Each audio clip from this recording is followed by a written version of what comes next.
Two friends just made a podcast. Two good friends just made a podcast. Two friends just made a podcast. It's called Culture Bucket. Two friends just made a podcast. Two good friends just made a podcast. Two friends just made a podcast. Culture Bucket, Georgia and Alex.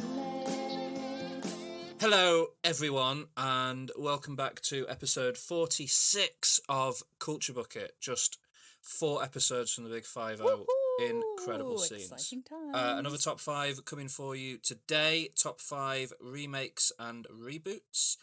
And before that, we'll have our usual culture catch-up discussion and homework discussion. And as always, please go and tell your friends to listen to us and download us and rate us on Apple Podcasts and all those places, because we really would appreciate any support in growing the podcast. So please do that. This week, Chris left us a lovely review on Apple Podcasts, which was very nice to read. Yep. Thank you, so Chris. we now have 2 written reviews on Apple Podcasts from Emma and Chris. Thank you to the 2 of you. And if anybody else would like to do that, or I'd appreciate it. It would make my day. So you just heard a voice. You're hearing a voice still, and that voice belongs to Alex, my co-host. Hi, Alex. Hi, George. Hi, everyone. How are you, George? Good, thank you. I'm just back from my holidays. We're now in the twilight period between holiday and work starting again. Where my heart rate and anxiety levels start to rise. Yeah. It's fine. It's all broadly fine. And we'll get there. So, how are you? Yeah, I've just come back from my first trip in nearly 2 years. I went to the south of Italy, which I've never been before. In my 35 years of being an Italian, never been more south than Rome. And I went to Napoli. And it was amazing. Wow. Like it's lovely. like a different dimension. It's beautiful, it's fun, it's loud. The food is amazing. I ate so much pizza. I actually was sick. Pizza. Pizza. Pizza. Pizza. Pizza. Pizza. Pizza. Pizza. Pizza. Pizza. Yeah. Oh. They like I never seen this before. But they have street food pizza, and what you do, you go to a street food little place and you order a pizza, and then they fold it in 4 and you just eat it like that. Nice. That was a dream come true, because I would love to eat a pizza like that, but I love pizza so much I want to cherish the moment of eating the pizza. But because I'm eating so much pizza and I was hungry at one point, it's like, I don't need to cherish any pizza. There's pizza everywhere here. And so I went to this,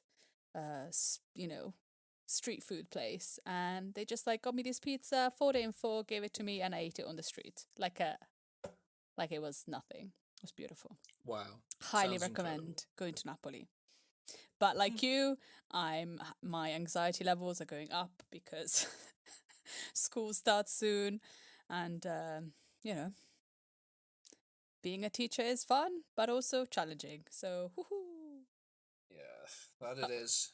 I already had a couple of sleepless nights, and school hasn't even started yet. Good stuff. Yeah. But today we're not here to talk about work. We're here to talk about remakes, reboots, and general pop culture stuff. So let's get right into culture catch up. This is culture catch-up time. This is where we talk about what we've watched, what we've read, what we've listened to, and probably some other stuff. Today I'm going to talk about only 3 things. 2 films and an album. Also, very excited because on the 17th of September, season 3 of Sex Education is coming out on Netflix. Oh, yeah. So if you haven't watched Sex Education, watch Sex Education season 1 and 2, and then enjoy season 3. I really hope it's going to be good, because... Oh, yeah, me too. Yeah, because the first 2 seasons are amazing, but the second season does end in a little bit of a So hopefully it's going to be good. I'm very, very, very excited. I watched a film called Shiva Baby. The reason I watched this film is because I was watching this Instagram movie page, which we follow, and they showed this clip of this film, Shiva Baby, and it looked really interesting, but also it was like, is this a horror film? And convinced, yeah, so I went to check, and it's not a horror film. It's actually considered a comedy. So that's why I watched it. I don't really know many people in it. It's directed by Emma Seligman. And the only actors that I know are Fred Melamed. Do you know him? Fred Melamed, no. Yeah. No. Well, if you see his face, you'll know him. Okay. Yeah.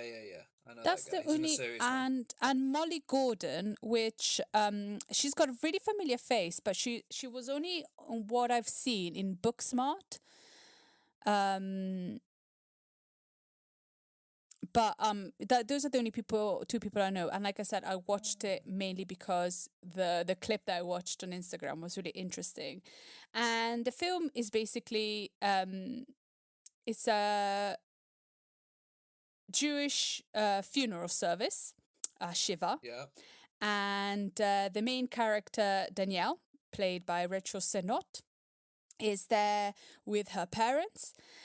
She's a college student, and she has, and at this Shiva, she runs into her sugar daddy.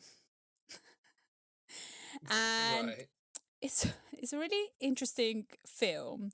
It's just set in this Shiva. Nobody goes away. Everybody's in the same room, and it's classified as a comedy, but it is really nerve-wracking. It's very Jewish, and everybody is very interested in everybody else's life, and it's kind of feels like a horror masqueraded in a comedy. It's so nerve-wracking, and it's only an hour and 17 minutes, and I had palpitations because it's so intense. And and it the comedy bits are comedic because they're so absurd. They're just ridiculous. And the acting in it is really excellent because there's a massive power shift from the beginning to the end between the characters, and it's really interesting to see how the more the characters get to know each other, the more the power dynamic shifts and things become different. And it's cringy, funny, nerve-wracking. Yeah, it's fascinating. I would recommend to watch it. Shiva Baby is a really fascinating film that I've seen. Maybe not enjoyable. I don't think it's like enjoyable to watch, but it's an interesting thing to see how an overbearing family can be, and maybe in an overbearing community, and how outsiders are treated from this community. It's interesting. And then I watched a film, which is kind of like a film documentary called Summer of Soul, or When the Revolution Could Not Be Televised. Is Quest Loves, the drama from the Roots directorial debut.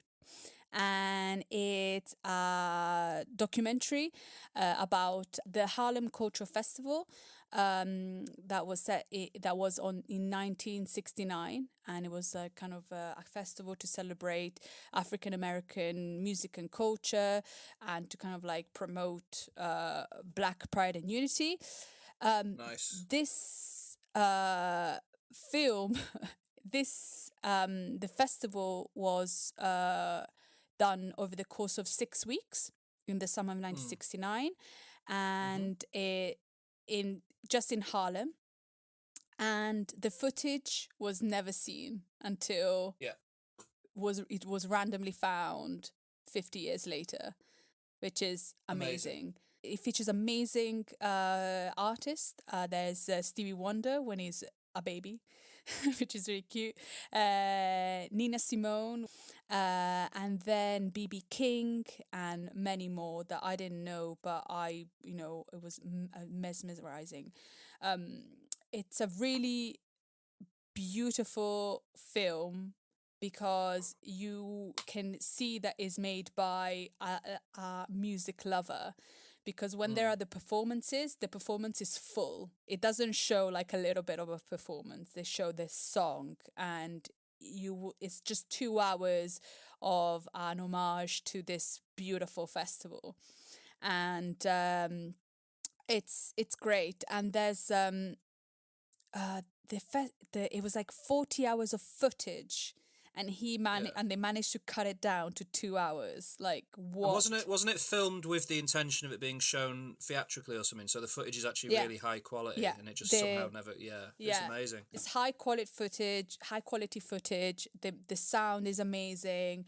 It's really, really beautiful and really well made. And there are accounts of people that actually went there. There's Reverend Jesse Jackson in it, speaking about the moment that, because it was after Martin Luther King was killed, and so there's this performance of Mavis Staples and Mahalia Jackson. So Mahalia Jackson is this like incredible soul singer, and she had to sing this song, "Precious Lord," which was Martin Luther King's favorite song, and she was one of the best at the time, and she was so overwhelmed. She asked another incredible singer to sing it for her, and that moment I was in tears. It was so beautiful. I had goosebumps. I was in tears. It was just a beautiful emotional moment, and it was incredible. Isn't Mavis Staples on the latest Run the Jewels album? Maybe. I don't know. I'm gonna just check. I'm sure she is. I'm sure she sings on a track near the end. She's got an pulling the pin at the end of that. She's great on that song. Yeah. She's got an amazing voice. Mavis Staples has got an incredible voice, and she was a massive fan of Mahalia Jackson, and she was in awe of the fact that she allowed her to sing. But then Mahalia Jackson comes forward, and they start singing together, and the power that those two women had, I was in shooketh. It was beautiful, and being there must have been an incredible experience. And you can see the crowd, and you can see how important that festival was to bring the community together, and how it just disappeared. Like, that could have been that's a piece of history that people just put in a basement, and you can in the importance of that. And then Nina Simone sings "Young, Gifted and Black," and it's beautiful. It's just a really powerful and incredibly done film, and it's great. It's really, really Does great. it explore why the footage was sort of dumped like that? No. It's a constant thing of saying how Black history gets constantly deleted in American history. So Black history does not exist. And this is part because Woodstock, everybody knows about Woodstocks. Everybody knows about Woodstock, who's played at Woodstock, and this was the same year, and this, the array of artists that played in it are incredible, and the turnout, the significance of it, it's just an amazing thing. And it's just, how Black history doesn't count as much as white history in the United States, or in in a lot of places. and It it's sounds. I want to watch this. I've heard about it, but not got around to watching it yet. It sounds amazing. oh, it's really, really beautiful. And one thing is, because the police was not really trusted, who was doing the security in the festival were the members of the Black Panther movement. Oh wow. Yeah. And yeah, no, it's beautiful. It shows the, how also this festival changed the perception of like certain people's taste in music. So one of the people that went really liked the kind of clean suit wearing group, and then after they saw Sly and the Family Stone, which had which had a female trumpeter, he was super cool. They had a white drummer, like really different from what kind of they were used to. They kind of like went more towards there. So it's kind of also a musical revolution for a lot of kids at that time in the Harlem community. And yeah, and it shows that you think about Harlem and you think about crime, drugs, but this is part of Harlem, and they said it was about food, music, community, and so it's a very drastic kind of change of like perception of a place. And I loved it. I loved every minute of it. It's 2 hours, but it's beautiful. It's really, really beautiful. And then I spoke about remember when I first listened to, and I'm going to talk about an album. When I first listened to Jade Bird, do you remember? Oh yeah. Yeah, so she just released an album the 13th of August, like only a couple of weeks ago. She released her new album, which is called Different Kinds of Light. And she's now living in the US. She's in, I think she's in Tennessee. Yeah, I think Nashville. No, Tennessee. Nashville is in Tennessee, isn't it? No. It sure is. Are you sure? I think so. Nashville, Tennessee. Yeah. Nashville, Tennessee. If it sounds right, it means it's right. So this album was written in Nashville, and kind of you can kind of feel that. Although she's kind of country anyway, I feel like she's gone a little bit more country. She's singing in a different way, and she's a great singer, and it's a really eclectic album. I really enjoyed it. I've listened to it all week, and it just gave me a good summery, road trippy vibe to it. And I'm very eclectic when it comes to my music listening, and I think it's really good. It's eclectic musically, but I think probably in the theme is kind of like it's kind of has the same theme throughout, which is kind of like love and love interest and being not maybe being reciprocated, being alone. But I think is great. It's a really good second album she did, and I really, really enjoyed it. And I love her voice. She's got an incredible range that she can change any song she sings. Her voice kind of changes, and I really, really enjoyed it. I might have enjoyed it more than the first album, actually. Yeah, and that's Jade Bird. And that's it. I've been like down south doing other things. And also I watched a film that I would like to talk to you, but we're going to do a special on it because we decided to do a special on it. So we both watched a film called Pig. Pug. We did, so keep your eyes peeled for some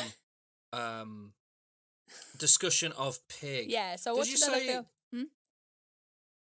No, go on, sorry. Yeah, so I watched Pig as well, but we're going to talk about it, unfortunately, not fortunately and unfortunately, because I really want to talk to you about it, and I would like to talk about you about it now, but I think it'd be interesting to know what we both feel about Peg. Yes, definitely. What have you been doing? Well, I've watched a fair few things, but not many worth talking about. So I'm going to talk about 3 films and a couple of albums, but also between your section, my section, shall we talk about brief initial first impressions of the thing we've both just been listening to? Yeah. Okay. Brief first impressions of new release by Kanye, who wants to be called Ye now, just Ye. Has he Yeah, changed apparently he his just name? wants to be Ye. So, He's filed to change his name, but he does a lot of things. So I don't. so Uh, yeah, new album by Kanye West, Donda. Donda, with cover art of a black square. Uh-huh. Um, it's been the sort of saga of the summer. Uh-huh. Has been the story of this album, as it was initially announced it was going to come out in like late July, and it's actually finally just been released after 3 listening parties in stadiums. About 2 hours ago on the 29th of August. So it's taken about 8 weeks for this album to come. It's about 8 weeks late, which even for Kanye is pretty tardy. Yeah. It is. So we've not even had a chance to listen to the full album No, yet, because 'cause it's we had 1 to hour start and 48 recording minutes. this. It's 27 songs long. It's an Yeah. hour and 48 minutes. There's a song on it called Jail Part 2, which is greyed out on Spotify. Can't be listened to. So it's a complex and interesting beast. What So far, I'm happy to have a new as because he released Life of Pablo in 2016, and then a couple of years later he did his 7 album-long albums, which, as far as I'm concerned, really are EPs. He released Yay and Kids See Ghosts, which collectively, if you put them together, maybe you could have produced an album out of that, but instead you've got these 2 kind of like 25-minute long things. Then Which the were year after great. that, he put out Jesus is King. What? Which were great. Those were both great. I liked Kids See Ghosts. I wasn't super keen on Yay, Yeah. Okay. but I liked Kids See Ghosts. Then the year after that, he put out Jesus is King, which again is under half an hour long, and also very much a worship album. Yeah. A Christian hip hop worship album, Yeah. which doesn't, to me, really fit the bill as a Kanye West album. No. This, at least, is another Kanye West album. It's similar to My Beautiful Dark Twisted Fantasy or Life of Pablo. It's long and has an insane amount of production in it. So that's interesting. I can't, after only listening to it to like 3/4 of it once, give any real serious critical thoughts about whether I like it or not. But there's parts of it sound like proper Kanye West music that I'd expect, and I'm interested to get more into it. What's your initial sort of feel on it? I feel similar. Yeah. It seems to have gone back to some sort of his self. He did these listening parties, and the first one, people reacted to it. Because I was kind of following on Reddit what people were saying, and after his first listening party, people were like, this isn't great. And then after the second listening party, people were like, this is a 10 out of 10, perfect album. And then after the third listening party, which was, did you see much about that? Well, Marilyn Manson was in it, and and another guy that is problematic. The and they were saying baby. that maybe is because he doesn't believe in cancel culture. But if these 2 guys are actually what they are, then you're being a bit of a, and that kind of left a bitter taste in my mouth. Yeah, and that's partly why and people generally, because like there's a song on it called Jail that has a Jay-Z feature on it, and Jay-Z's not been on a Kanye song for a while. They've had a big public falling out, and like Jay-Z's rapping about him getting rid of the red hat and rapping about the throne returning and all these things, and that's kind of positive, and people liked that a lot. Then in this third listening party, that song, the Jay-Z verse was gone and replaced with a verse by Da Baby, and people were like, we don't like this. And I saw people saying the baby's verse was actually really good and Jay-Z's verse isn't great, but it's more about what it represents than Hmm. the music I don't know itself what at Da a certain Baby point. has done. Has he? He's pretty bad. Like he did a concert. He was at a festival early in the summer where he made some like really. I'm not going to repeat anything that he said, but he made some really horrific homophobic remarks that are not okay. Ah, that's the guy. Yeah. Ah, And I then he got completely erased him from my head. Oh, that's the yeah, guy. and then he's sort of got taken off a bunch of other festivals. He did an apology that was really half-arsed, and then he like deleted the apology because I think he thought his career was going to just come straight. So not great. I wasn't happy to hear that he'd suddenly been there, and certainly not happy that he'd replaced Jay-Z on the album. And then, of course, Marilyn Manson is a horrible monster of a human. Yeah. Isn't even in the world of Kanye West. There's no like Kanye Exactly. had nobody was going. Nobody was thinking like, oh, is he gonna be brave enough to include Manson in his out? No, like he could have. He didn't need to do it. No. Anyway, And that's the thing. It's just a bit like, what are you trying to say? What is that all about? Like, you're having two problematic but also horrible people, and what are you trying to say that, oh, they're not, like. At the end of the day, there's a fine line between cancel culture and people that are actually terrible people, isn't there? yeah, In the sense of like, people get cancelled for no reason, but some people are actually doing terrible things. But people doing terrible things are not being cancelled. They should go to prison, or they should at least be, the yeah. So it's victims of this. strange because like Marilyn Manson has done things that deserve him to go to prison.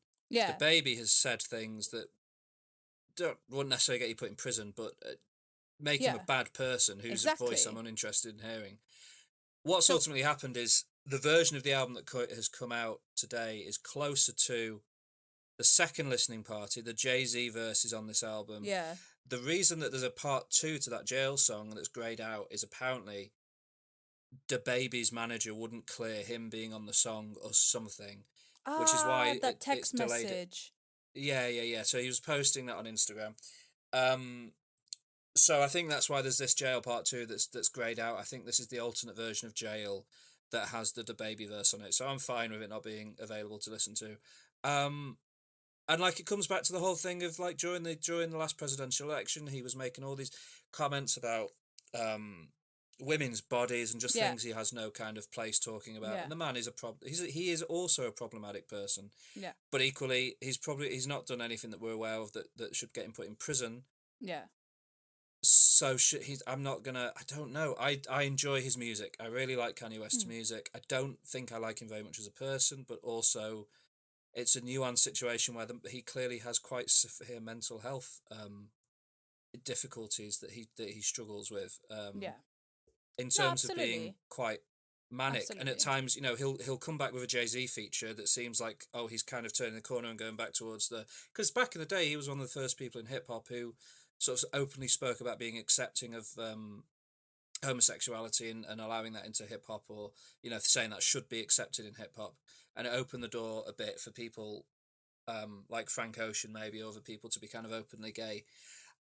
And now, of course, he seems to be supporting somebody who is homophobic, and it just creates and it's because he has all these competing ideas of. I think he probably isn't homophobic, but equally, he has this big thing about not wanting to be cancelled and not wanting people to be cancelled, and he doesn't seem to look at the nuance of a situation before he barges in and shoves people all over his albums and does all these other things. And he's kind of a wild, difficult person, but that's kind of why he's such a fascinating figure to be a sort of fan of. I don't know. I just feel like when you become so self-righteous, that's why like I listen to it, it's like, yeah, it's fine, but if you're that self-righteous, in like if you know that you're good, like in the the first few Kanye albums, and you're a dick about it, well, you're good, you're amazing, Kanye, you're one of a kind artist. but now you're being self-righteous because you found God and you're trying to preach to people how women should be and how homosexuality maybe is not the right thing, or then you're just a dick, and I don't know if I've got time to even enjoy your album. And that's the thing, like if he I don't know. I just I feel a bit weird about these things because Yeah, I know what there's you already mean. enough But it's hate because he, and people judging people uh without you giving ammunition to these kind of people. yeah. Like yeah. Right, so let's move on. I'm sure there'll be maybe slightly more to say about Donda at some point in the future, but for now, it was also very funny to see people on the Reddit panicking and listening to it because they're scared he's just going to take it down at some point because he's such a kind of unpredictable person. Okay, so I've watched a handful of films and there's a couple of albums I've listened to properly that I want to talk about. So I'm going to start with Zola. I watched a film called Zola, or stylized as At Zola. It's a 2020 American black comedy film based on a Twitter thread. I think it's one of the first movies ever based on tweets, which is why I wanted to see it, because I was fascinated by the idea. So, Isaiah Zola King did a huge Twitter thread a few years ago detailing this kind of wild weekend she had in Florida. And it produced a Rolling Stone article called Zola Tells All, the real story behind the greatest stripper saga ever tweeted. And they produced a film. It stars Taylor Page as Zola, Riley Keough as, what's Riley Keough's character called? Stephanie. And it also features Nicholas Braun, Ariel Stachel, Coleman Domingo, and a few other actors. Directed by Yannick Bravo, who I'm not sure if I've seen any of their other films. Nope, not seen any of her other films. But I kind of wanted to watch this movie because I'd read it was based on tweets, and that's kind of fascinating. It's the story of this girl Zola who works in sort of a diner in America. She meets this girl Stephanie. They get talking and kind of befriend each other over the fact that they have sugar daddies and that they are strippers. Ah, sugar daddies. Oh god, I watch a film with a sugar daddy. You watch a film with a sugar daddy. Yeah, exactly. And they go on this road trip down to Stephanie invites Zola on this road trip down to Florida with her boyfriend, and who she tells Zola is her roommate, but turns out to actually be maybe her pimp. And they go stripping, and then it all sort of falls apart and turns into this almost Tarantino-esque crime saga that kind of is based on reality. These actual tweets, but there's the real Zola has admitted that some of the tweets are embellished a little bit, so it's difficult to know what the true story is, but that kind of makes it all the more interesting, in my opinion. And it's a wild film. It's directed incredibly well by Yannick Bravo. She has like this amazing vision. She's able to make it feel timeless and of the specific time it's set at the same time, which is incredible. It's filmed. I don't know if it's filmed on film stock, but it has the grainy feel of like a 1970s movie. But each time a character says something that is directly quoting from one of the real tweets, there is a little tweet noise heard, and it's blended really well into the soundtrack of the movie. Because I mean, there's hundreds of tweets, so it's kind of every minute or so you're hearing this noise, but it really works in the film. The music of the movie is done by Micah Levi, who I believe, is the composer of Under the Skin, which we've talked about before. How much I love that score, and they've knocked it out of the park again for Zola. It couldn't be more different from Under the Skin, but it completely works for this film. It makes it feel like a film, like the score feeling like a film of the internet age and incorporating these tweet noises, while at the same time the film itself looking like a timeless kind of 70s classic, creates this just incredible, unique experience that I've never seen before in a movie. It's an A24 movie, actually, which is interesting because they're a great distributor. And Yeah, it's a really good film. I really enjoyed it. I don't want to spoil too much more of the plot. They go down to Florida and things occur, um, and it's got this great kind of narration by Zola. Taylor Page is brilliant as Zola. Riley Keough, who I've enjoyed for a long time, is really good. Nicholas Braun, who plays a very different character in Succession on HBO, is really, really funny as the boyfriend of the Stephanie character. And yeah, it's worth your time. And it's only 90 minutes long. So check it out if you can. Great. Yeah. So that's Zola. Next up, I watched the... have you ever seen the TV show People Just Do Nothing? No. No. No. It's a fake documentary sitcom, a bit like The Office. Okay. Yeah. But it's about a group of people in Brentford in London who run a pirate radio station Oh. that plays garage music. I think you'd enjoy the series. And the joke the whole time is that they're idiots and they're stupid and they think that they're kind of these incredible criminals doing this secret pirate radio station, but actually their aerial only transmits to about 2 square miles, so it's barely like Amazing. there's a point in one of the episodes in the series where one of them gets arrested. The one whose flat they use to house the radio station gets arrested and all the equipment gets taken off him, but they don't send him to prison because the judge says that their reach was so small it was just like kids playing around rather than anything else. So it's a really funny series. I'd never watched it before. It ran, I think it was mainly on when we lived in Japan maybe, so I kind of missed all of it.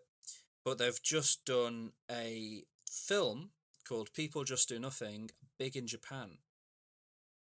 What? Yeah.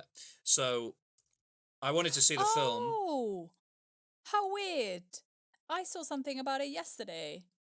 Oh, really? Yeah, you must have been reading like my mind. Interesting. How crazy. Yeah. So over the last couple of weeks, I've watched all 5 series of the TV show, and then I went to see the movie. So I've watched a lot of People Just Do Nothing recently. But I'm glad I did because it's really good, and the film is actually brilliant. The concept of the movie is that it's a couple of years after the radio station has ended. They've all sort of, the various people involved in it have drifted apart. But a game show in Japan starts using one of their songs, or pretty much their only song, as a sort of like catchphrase in the show. And it's meant to be one of the most popular game shows in Japan.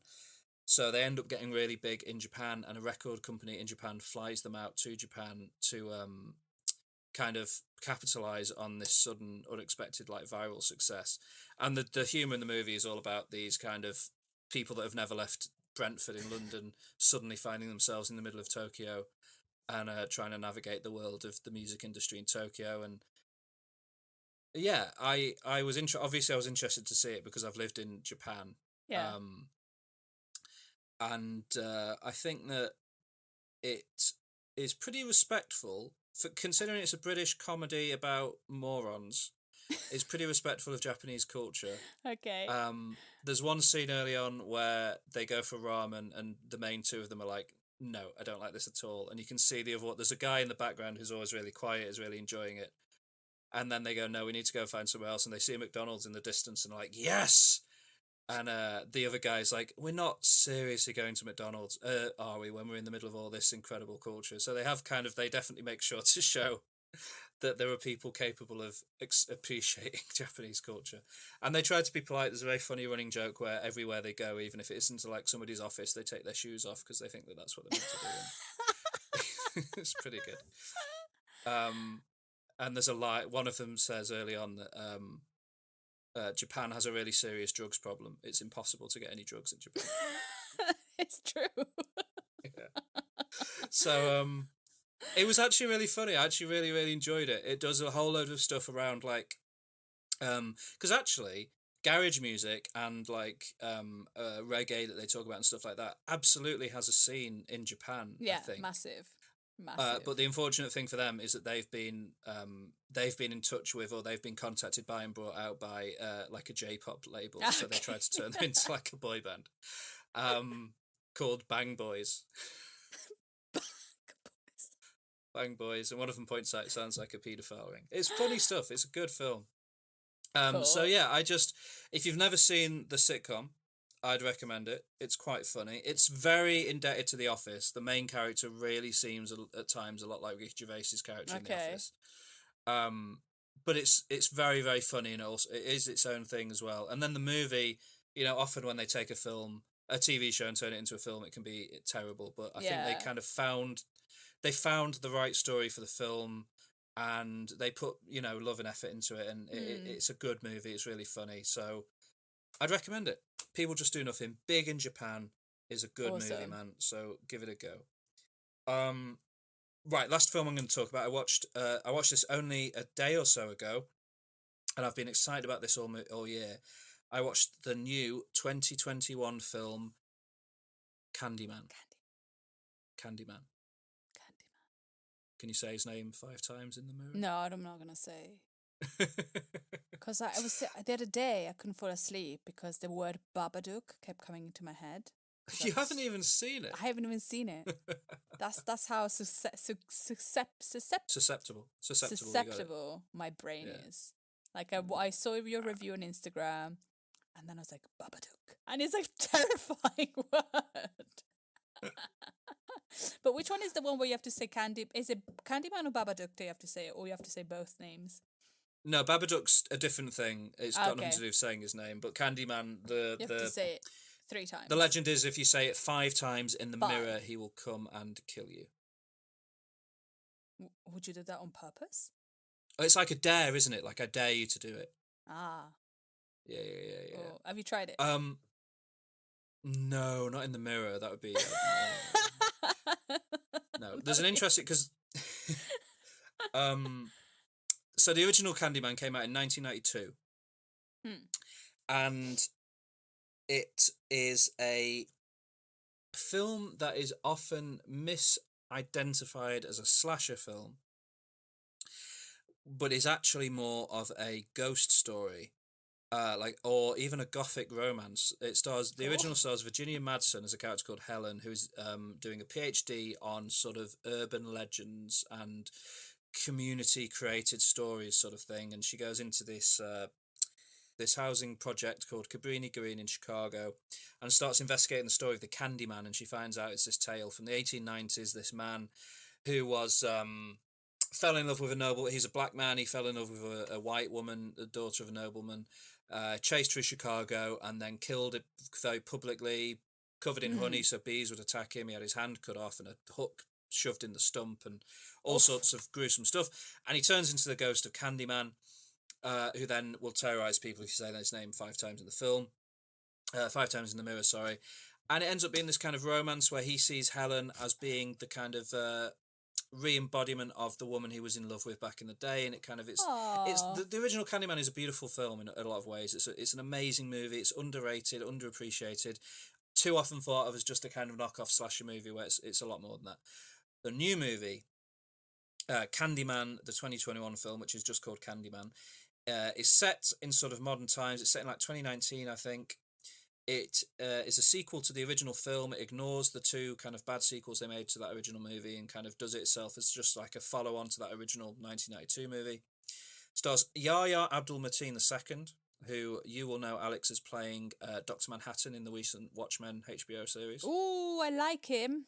Oh, he's very, very good. And a few other actors: Turner Paris, Nathan Stewart Jarrett, Coleman Domingo, Vanessa Williams, Tony Todd, Virginia Madsen.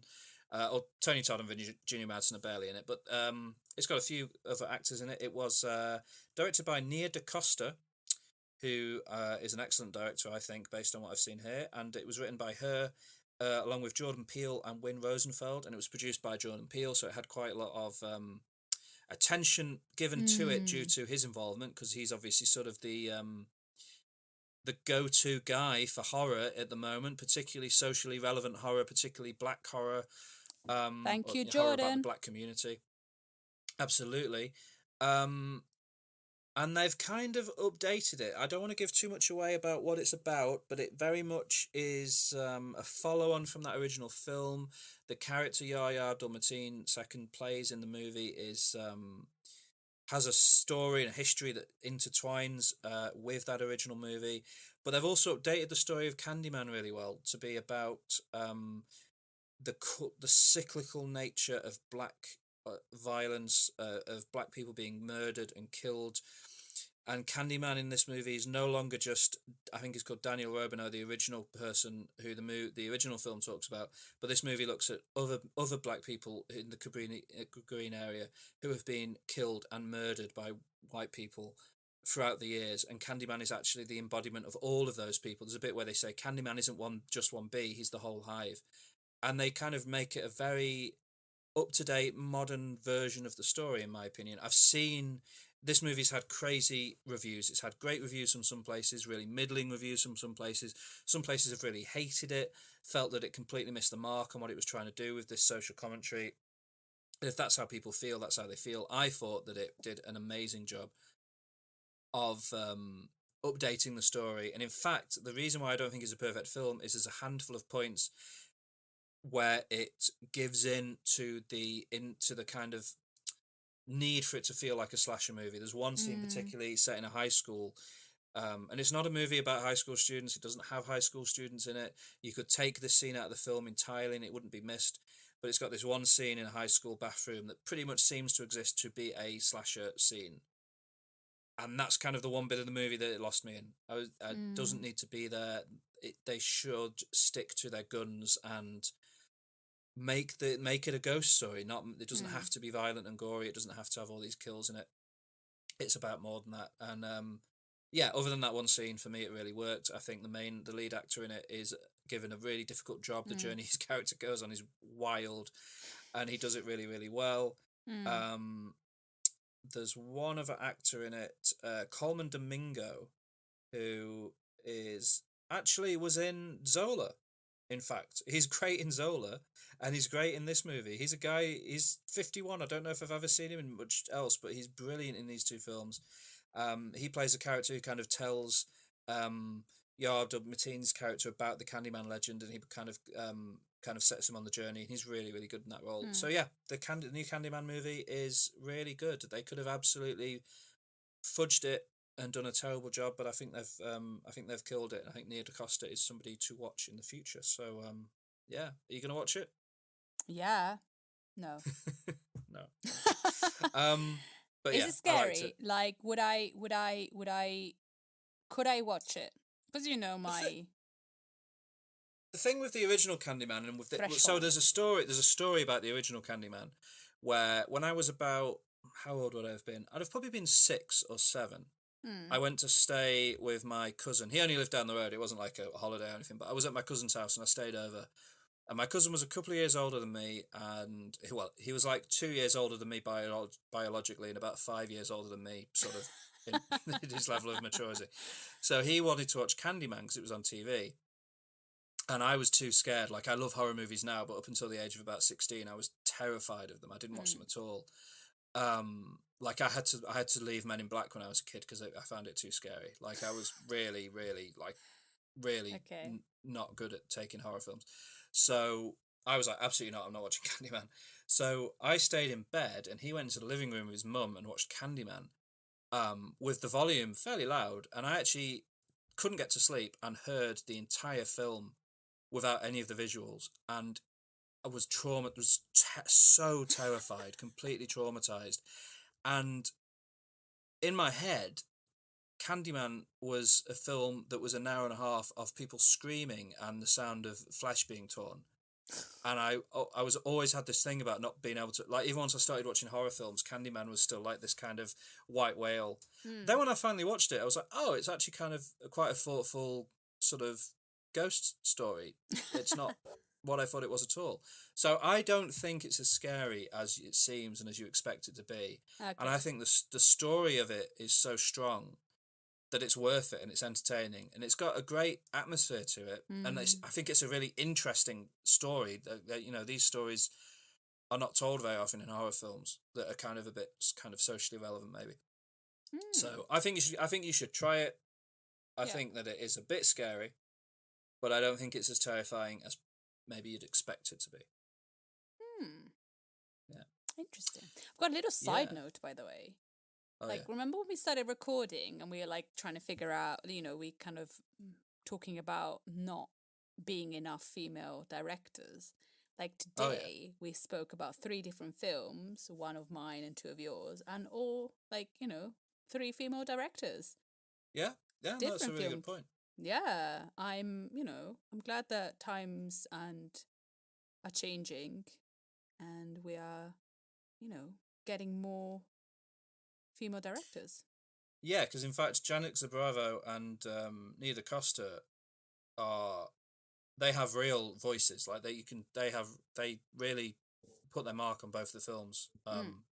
I mean, more so than Jack Clough did with the People Just Do Nothing movie. Not that he probably had much of an opportunity to do much with that one.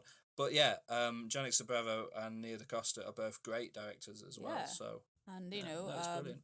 I think in Shiva Baby, making a um making a comedy feel a bit like a horror film, and I think she would do great things. And it's only her first film, Emma Seligman. So I think she's That's gonna great. do great things. So 3 amazing female directors. Woohoo! We're doing Nice. it. Who runs the world? Female directors. Girls, Sorry. female directors. Um, there's a cool. There's a t-shirt website called Girls on Tops who make t-shirts with the names of women in film on them. Lovely. Yeah, they're very cool, and they've done a Nia DaCosta top where it says Nia DaCosta, and there's sort of a beehive pattern behind her to coincide with the new Candyman film. So go and check them out if you'd See, like. people Very have cool. some amazing ideas. I love that. Yeah. Yeah. So I want to talk about a couple of albums before we move on, but not for a long time, but just go over them a bit. I've been listening to the new album by The Killers, Yeah. Pressure Machine. Mr. Brightside. Oh, we're very far from that. So I talked a lot last year about their album that came out last year, Imploding the Mirage, which I adored.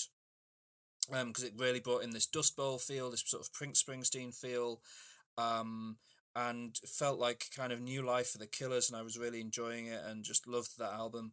And they've kind of gone even further down that road with this new album, which is a real concept album. I think it's been quite divisive in their fan base, but it's basically a concept album about a town in Utah called Nethi, which is where Brandon Flowers, the singer from The Killers, grew up, and even to the point where I think they sent people into this town to interview the locals about what it's like to live in this town, and it's this sort of tiny, kind of really out of the way place in Utah that is, very very life there seems quite Fun. remote, let's say. So it they sent people out to this town to interview the locals about life there, and they picked various sound bites, and every song on the album opens with a little clip of a local person from Nefi talking about the town. Like there's a song called Runaway Horses, which actually is the only song with a feature on the album, and the feature is Phoebe Bridgers, which was exciting because I do enjoy her.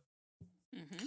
And that song opens with old lady telling a story about a time a horse of hers had an accident and had to be put down, which is obviously very sad. And the whole album's got this quite sad tone to it. And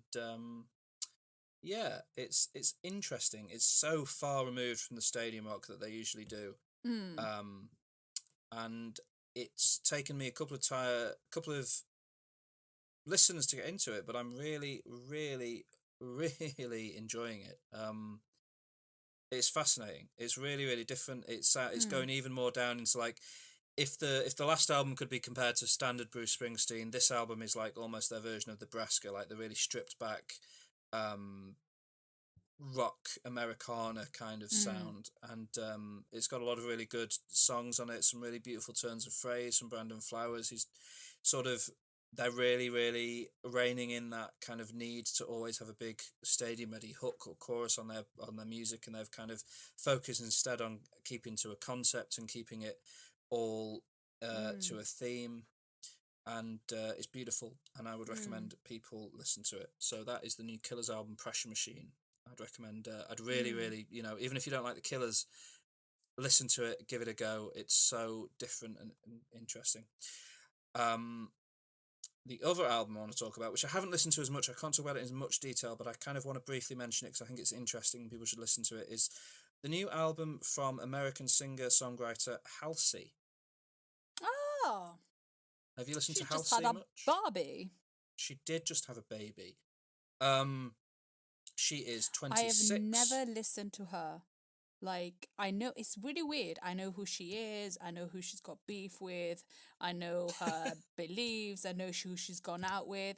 But I have no idea what her music is like. How Yeah, well, weird. I don't know loads about her, but from what I've seen, she definitely is somebody who has opinions and Yeah. voices them, right? Yeah, like, She's a strong it's not like I've gone personality. look for Halsey, but it just seems like she pops up. Yeah. So, and And, she you had know. she had this massive album a couple of years ago called, what was it called? Manic. Oh, just last year actually. That had some really big hits on it. And I listened to that album a couple of times and liked it. It's good. Her new album is called, and she generally works in pop, electro pop, R&B, alternative pop. But her new album is called If I Can't Have Love, I Want Power. And the cover art is a photograph of her sat in a throne, holding her baby Her with baby, yeah. one of her breasts exposed, as a sort of, I think, commentary on breastfeeding and that being acceptable publicly and all of these things. She's described it as a concept album about the joys and horrors of pregnancy and childbirth. And interestingly, it was produced by Trent Reznor and Atticus Ross of Nine Inch Nails. Oh, wow. So yes, it is an alternative rock album. In the Wikipedia describes it as a grunge pop album. It's a total sort of change in sound for Halsey. It's got really great track titles like Girl is a Gun, I Am Not a Woman, I'm a God, Lilith, Easier Than Lying. It's just I've only listened to it a few times. I can't go too deep into talking about it, but I like it, I'm enjoying it, and I think people should give it a go and check it out. So that's If I Can't Have Love, I Want Power, which is also just an amazing title for an album. And I appreciate that she didn't put out any singles at all. She just let the album come out and speak for itself, which is probably tough to kind of, in fact, probably all of this project, I bet she had pushback from her record label on it, like getting Trent Reznor and Atticus Ross in to produce it, going into a rock direction, not putting out singles. I don't know for certain, but I would guess that some of those things she probably had pushback on, so I'm really glad that she stuck to her guns and did it, because it's got some really good hooks and choruses and rock, and yeah, it's a good album. So yeah, check it out. So that's my culture catch up. Awesome indeed. Awesome salsa. Time to talk about homework. Sit down at the back and be quiet and get out your book, because it's time to discuss your homework now. So, our last non-special episode, we talked about summer films. And one of your favorite summer films, which I had not seen, is 1994, The River Wild. Yes. And starring Meryl Streep, Kevin Bacon, David Strathairn. How do you say his name? Strathairn, I believe. Strathairn. You did say that he was in Nomad Land. Yes, he didn't is. you? Yeah. Yeah. I completely forgotten that he was in Nomad Land, and I was like, but then you had said, and then Joseph Mazzello from Jurassic Park, which pretty much looks exactly the same. Yeah, like, he must have filmed them back to back, I reckon. Back to back. And John C. Reilly, and a cameo from Benjamin Bratt. Yeah. Not a big role, but he's pretty. Not he's a fun big in it. role, but yeah, I was like, Benjamin Bratt. Haven't seen him for a while. Yeah. And so the film is about Gail Hartman, played by Meryl Streep, She's not having the greatest marriage. Her husband seems to be a pretty straight architect guy. Yeah. And he never goes on holiday with them. And that's terrible. It's funny, if you need someone to have a job Um, in a film that doesn't matter, it's always architect. Yeah. Yeah. If it's not relevant to the plot, make him an architect. Yeah. The kids don't like him. No. The dog doesn't listen to him. The wife doesn't consider him. And he decides that he's going to stay in Boston. And she's going to go on holiday with her kid down this river. The name of the kid is ridiculous. Rourke. Oh yeah, Rourke. What name is that? Let's just put some R's together and see what letters Finish it can off fit. with a K. Rourke. It's strong. A good strong K at the end there. None of this Rory Okay. nonsense. It just sort of fades off into distance. Rourke. It's good. Strong name for a strong boy. So they go down to this river, and at the river they meet Wade, played by Kevin Bacon, Yes, please. and who seems very charming and very lovely and very generous. He gives the kid his hat. And then John C. Reilly, who seems like a thug. So, you already know there's something going on because, Kevin Bacon is all lovely, but John C. Reilly, not really. And the kid trusts people way too much and gives him way too much information, saying his mum was a guide on the river, and she knows the river really well. And then, there's a flirtatious moment between Kevin Bacon and Meryl Streep. God, there's two sexy beasts, aren't they? Yes, they are. Like, Kevin Bacon is so and Meryl Streep as well. It's like, ooh. And so then the dad arrives because he's a hero, He arrives 5 minutes later. It's like, guy, never mind. And then they go down the river, and we find out pretty quickly that Kevin Bacon is not as nice as he should be. He could be. Takes them to ransom, and because he robbed a cattle auction. A cattle auction. And he takes him to ransom because he needs to get down the river. But down the river, it gets bad.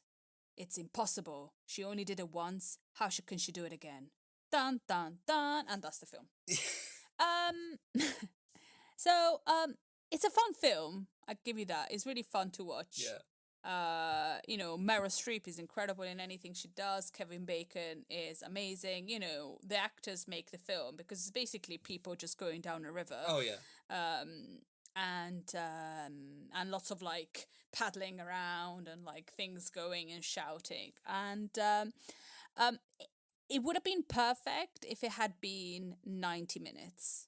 Right. Like just 90 minutes long, because sometimes it's just like, after a while I did get a little bit lost or bored because like it was fun, but there's a moment where she tries to get away from them and then she fails, but it's just, if you paddle somebody in the face, they're going to be concussed for a while.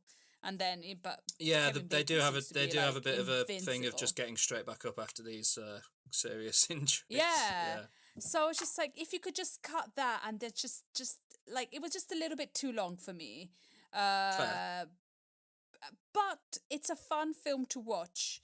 There's some like interesting things that I didn't even notice until I read the trivia. Like you said, a bit like those plot holes, like in Jurassic Park, that you only like notice after you watch like the film 10 times, or if you read the trivia, they say, you can't get to the end of the river without going down the river, but the husband magically manages just to do runs that. straight past them. And it runs straight past them. And I hadn't even thought about it. And then I was reading the trivia. It's like, yeah. And Josh talked about it as well. So it is an entertaining film, classic 90s film. It was enjoyable. It was just a little bit too long. It was just too much of like, I'm going to try and escape. oh no, I'm back on it. I'm gonna try skip again. Oh, I'm back on it. It's just Yeah, I love, by the way, you that know. he runs ahead of them, doesn't he, and gets to that point, and he Yeah, spends a long time setting up something, and then when when it yeah, reveals what it is that he's set up, it's so pathetic. yeah, It's yeah, just so funny. yeah. Absolutely, it's ridiculous. There's some real ridiculous moments. Yeah, Um, that's but 90s thrillers though. They were yeah, ridiculous. yeah. But it's a fun movie. It's a fun movie to watch. It's definitely, I'm glad I watched it. It's just really like a river film. But yeah, no, I enjoyed it. It was fun, entertaining. Just a little bit shorter would have been better, but it's a good film. Summary. Yes. How about you? Well, You had to watch the way back? so I watched The Way Back, a 2013 coming of age comedy drama film, written and directed by Nat Faxon and Jim Rash. It was their directorial debut, and it stars Liam James as Duncan, and it also features Steve Carell as his stepfather, Tony Collette as his mother, Alison Janney as a sort of irritating lady. Yeah. A few other actors, notably Sam Rockwell, and Maya Rudolph is also in there, being fantastic. And it's basically the story of this boy Liam, who's 14. He's very introverted. His mother Tony Collette is a single mother, but she's recently started going out with Steve Carell, and Steve Carell has taken Liam and his mum along with his own daughter to their summer home for the summer. And the film opens, and you talked about this on the last episode, with Steve Carell asking Liam how he'd rate himself out of 10. And Steve Carell says he's a 3 and starts telling him how awful he is. And it is a horrible and brutal and unpleasant and unnecessary way to speak to a child. And it sets up immediately Steve Carell's character as just an absolute piece of shit. Yeah. And he kind of maintains that throughout the film. And like you said, he does it incredibly well. Like this movie's funny, and Steve Carell is one of the funniest people on the planet today, but he's not here to be funny. Yeah. He's here to be really deeply horrible, and he is, and he does it really well. And basically the film broadly is about Liam's the actor, Duncan, looking for an escape from this summer home because it's so horrible, Steve Carell is kind of bullying his mother.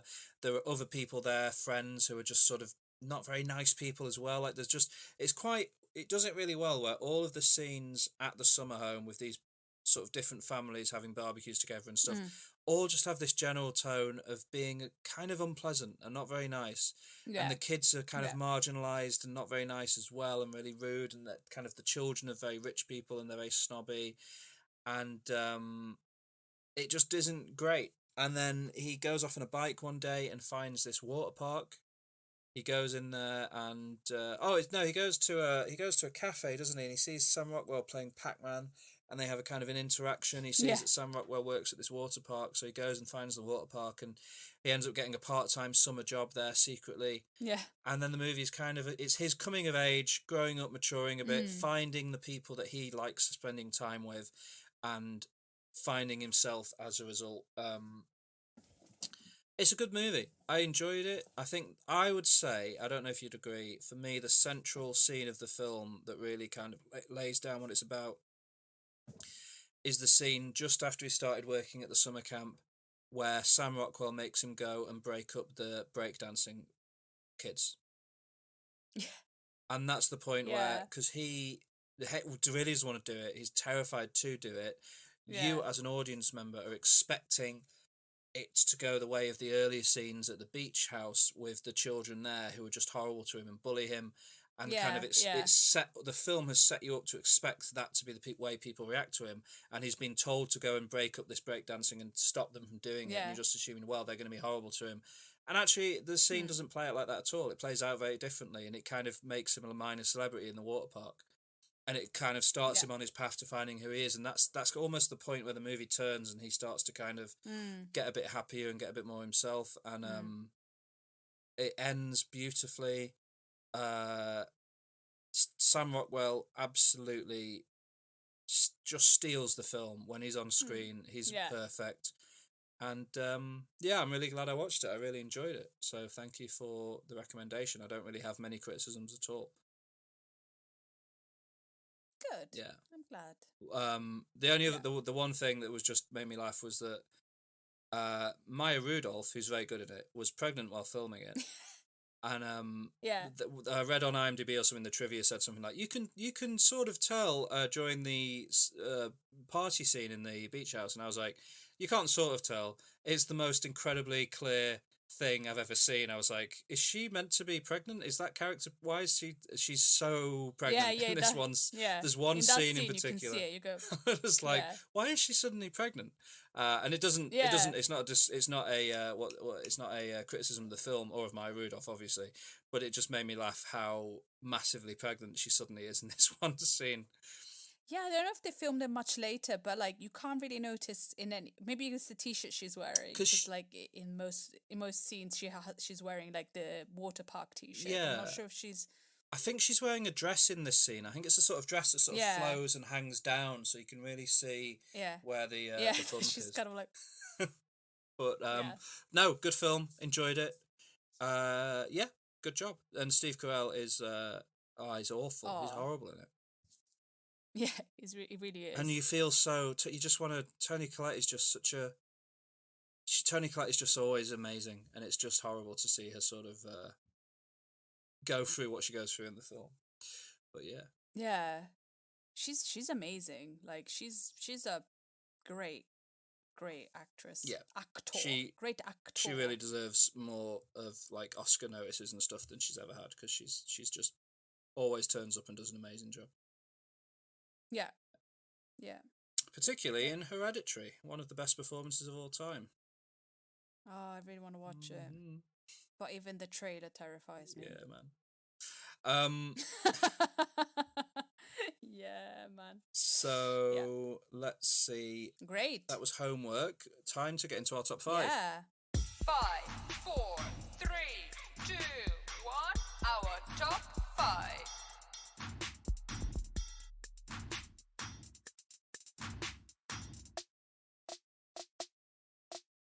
Top 5. Yes, baby. Yeah, boy. So we're doing remakes and reboots today. So anything that sort of can be considered a remake of something else or a franchise being rebooted is broadly fair game, I would say.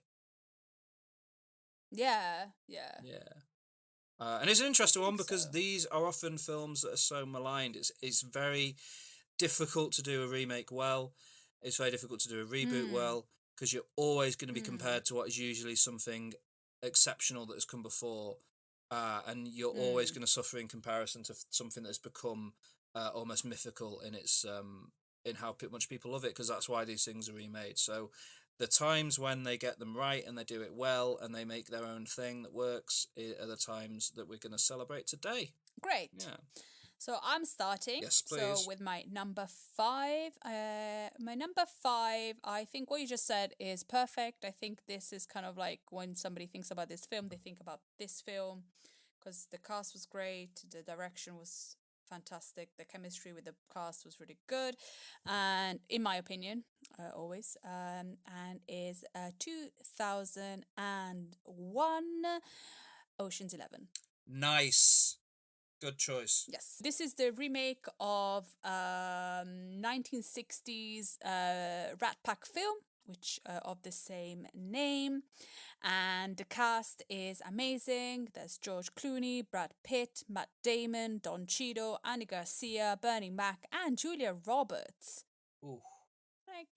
Yeah, beautiful. And is a heist film. And it's about Danny Ocean, played by Mr. Fantastic George Clooney, which I haven't seen him in a while. I miss him. Where is he? No, he doesn't. He sort of picks and chooses nowadays, doesn't he? Well, he can. Yeah, exactly. He doesn't have to work, I don't think. So he wants to do the biggest heist in history, and he and he wants to target three casinos: the Bellagio, the Mirage, and MGM Grand, all owned by Terry Benedict, who is a very scary Andy Garcia. Andy Garcia. Yeah, so he puts together this group of 11 people, and it's not going to be easy, but will they make it? Will they not? Who knows? You decide. Yeah, so it's a fantastic film. It's fun.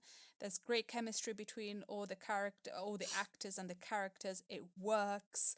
It's exciting. I really love this film.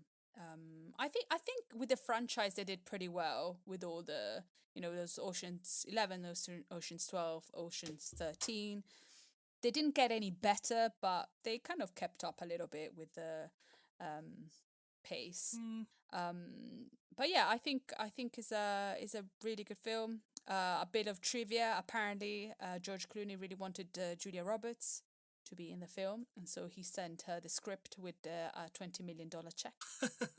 Wow. Because that was she at that time, she was like the highest paid actress in Hollywood, and she was $20 million a film. Wow. I mean, for good, she's great. Yeah. And she does well in Ocean's 11. I mean, Ocean's 11 is such a perfect movie. It's a great Sunday afternoon. Yeah. Perfect sort of enjoyable time. Yeah, Brad Pitt constantly is eating in this film, and when Brad Pitt eats, it's like, yes, baby. Have you seen the original? No, I haven't. Have you? No. Like, that's the thing. Like, I didn't, it's one of the films that's kind of like, it's a remake, but it's so iconic. Yeah. That I think people just think about this when you put Ocean's 11. But I was wanting to ask you something, because Ocean's 8 came out, and that's kind of a reboot of the Ocean's franchise. Yeah. And I personally really enjoyed it. Yeah. But I was looking at reviews, and it feels like people didn't really like it. Yeah. Why do you think that is? Because I've saw a lot of reviews saying, it doesn't work because they're women, or because it's too feminist, blah, blah, blah, blah, blah. Do you like, I can't speak because I'm a woman, but do you, like, of course Ocean's 11 is much better, but Ocean's 8 is not that bad. I really like Ocean's 8 and don't understand the critical sort of negativity towards it either too much. Okay. Other than the cynical part of me just thinks that everyone's misogynistic, but that's probably not true. I don't know what is true at a certain point. But I think it is true. Since you've told me about IMDb being really misogynistic, I've noticed that if like a film is directed or cast by women, the score is much lower. Yeah, it starts on a lower footing and it has a lot more to do to convince people, I think, if the film is and particularly I nearly put Ocean's 8, but it's like, but I prefer Ocean's 11. Yeah. But I like that kind of heist film. Yeah. And I considered Ocean's 8, but I just felt like how has it got bad reviews? It wasn't a bad film. Yeah. It's a fun heist film which happens to have a group of women. Yeah. Oh. And it's interesting because there are films, I can think of a couple that in my opinion are sort of too, like a film like Ocean's 8 stars women and is about women and obviously has comments about feminism and sexism in it, but I don't think it's to the detriment of the film, and I don't think it's and it is possible to do. I've seen a couple of films that I think do it to the detriment of the film. In the remake of Black Christmas, I feel misses the mark by making it too much about that sort of politics, and also the same was true of the reboot of the Craft film, although that had 100 different problems. I didn't talk about that in Culture Catch Up because it's completely irredeemably terrible, but like that has big issues with like to do with the politics of the movie. But I don't think films like Ocean's 8 they just talk, because that's sort of, well, I mean, I can't comment on it too much, but that's kind of like what the life of, that's kind of what, why shouldn't women be able to talk about feminist issues in films if the films are starring women, and why are men so often so thin-skinned that they have a negative response to it. Like, you don't like, there's more going on in Ocean's 8 than like some tiny commentary Yeah. about sexism. Like, calm Yeah. down.